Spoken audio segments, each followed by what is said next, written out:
ചെറിയൊരു information video ആണ് കേട്ടോ. നമ്മൾ തൃശ്ശൂർക്കാരായിട്ട് ആരാണല്ലേ നമ്മുടെ പീച്ചി ഡാം മിസ് ചെയ്യുക. എന്നാൽ ഈ പീച്ചി ഡാം മിസ് ചെയ്തില്ലെങ്കിലും നമ്മൾ ഈ ബിൽഡിംഗ് മിസ് ചെയ്തിട്ടുണ്ടാവും. എത്ര പേർക്കറിയാം ഇങ്ങനെ ഒരു ബിൽഡിംഗ് ഇവിടെ അടുത്തുണ്ടെന്നുള്ള കാര്യം?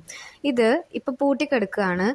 കുറച്ച് സാമൂഹ്യ വിരുദ്ധർ കാരണം അത് അടച്ചിട്ടിരിക്കുകയാണ്. പക്ഷേ ഇതിൻ്റെ പുറത്ത് നിന്ന് കഴിഞ്ഞാൽ നമുക്ക് നമ്മുടെ കേരളത്തിന് ത്രിമാന മാതൃക നിർമ്മിച്ച് വെച്ചിരിക്കുന്നത് കാണാൻ വേണ്ടി പറ്റും.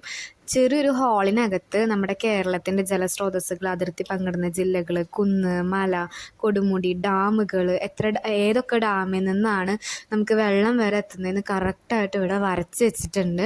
ഓരോരോ ജില്ലകൾക്ക് ഓരോരോ കളറാണ് കൊടുത്തിരിക്കുന്നത്. ഇനി കുട്ടികളെയും കൊണ്ട് വരുമ്പോഴാണെങ്കിലും മുതിർന്നവർക്കാണെങ്കിലും നല്ല അറിവ് പകർന്നു കൊടുക്കുന്ന സ്ഥലമാണ്. മസ്റ്റായിട്ട് ഇവിടെ വന്ന് ട്രൈ ചെയ്യാം കേട്ടോ.